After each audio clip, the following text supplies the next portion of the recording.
रत्तम्मा नारियल की बंडी ढकेलते हुए सारा गांव घूमती है। कोई भी उसके पास नारियल नहीं खरीद रहा। उस गांव के सारी गलियां ऐसे घूमती हैं कि उसके पैर भी थक गए। का बेटा, माँ भूख लग रहा है माँ, ऐसे पूछने पर उसे रोना आ जाता है और रत्तम्मा को पता नहीं चलता कि वो क्या करे।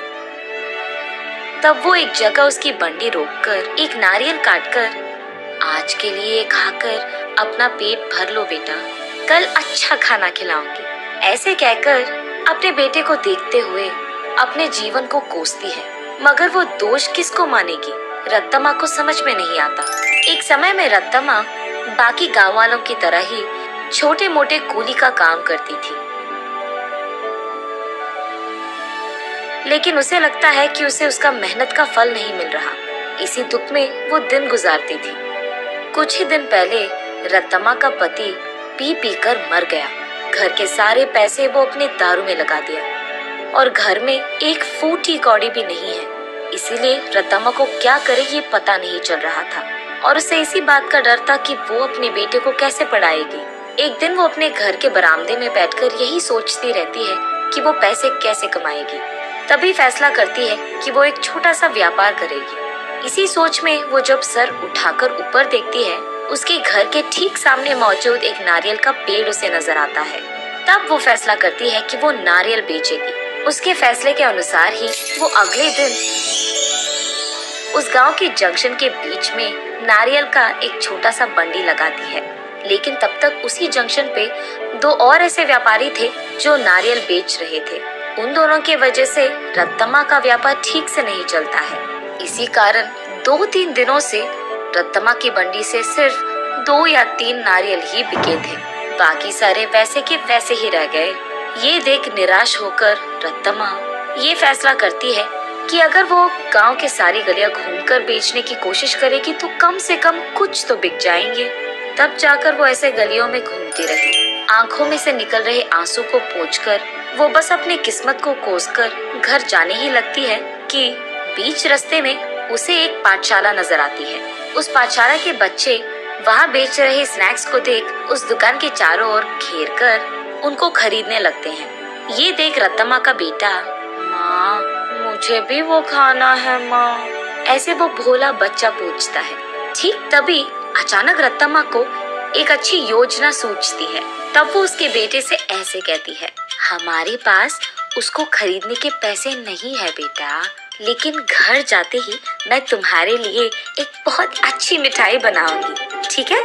चलो हम अभी घर चले जाएंगे। घर आते ही बचे नारियल में से कुछ ही को काटकर उनसे कुछ मिठाइयाँ बनाती है और उन मिठाइयों को अगले ही दिन उस पाठशाला के पास बेचने लगती है।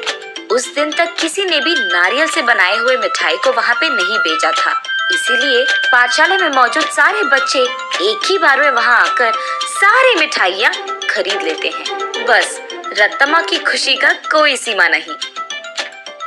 घर जाते ही वो नारियलों से दूसरी तरह की मिठाई बनकर अगले ही दिन वहाँ आकर उसे बेचती है। पिछले दिन की तरह ही बच्चे वहाँ आकर सारी मिठाइयों को खरीद लेते हैं।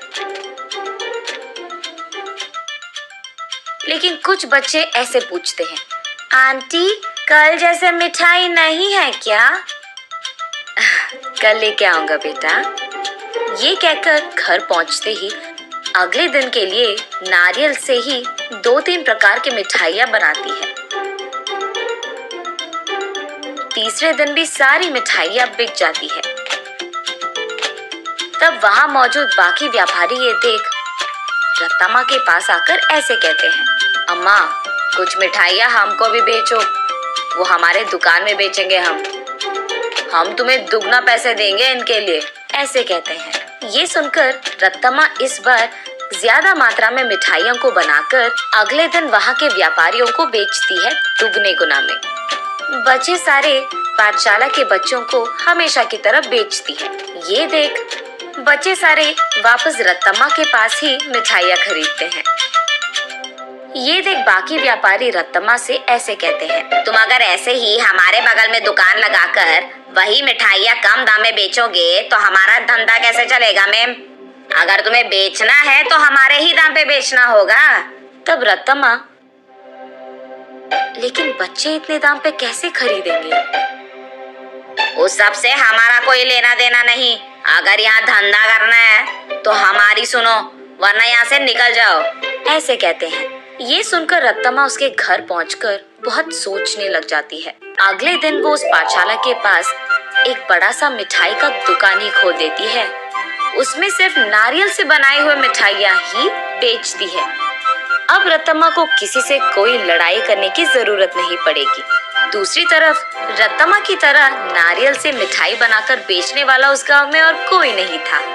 अब इस कारण रत्तम्मा की मिठाई का दुकान सिर्फ बच्चे ही नहीं बल्कि सारा गांव जाता था। कुछ ही दिनों में रत्तम्मा अमीर बन जाती है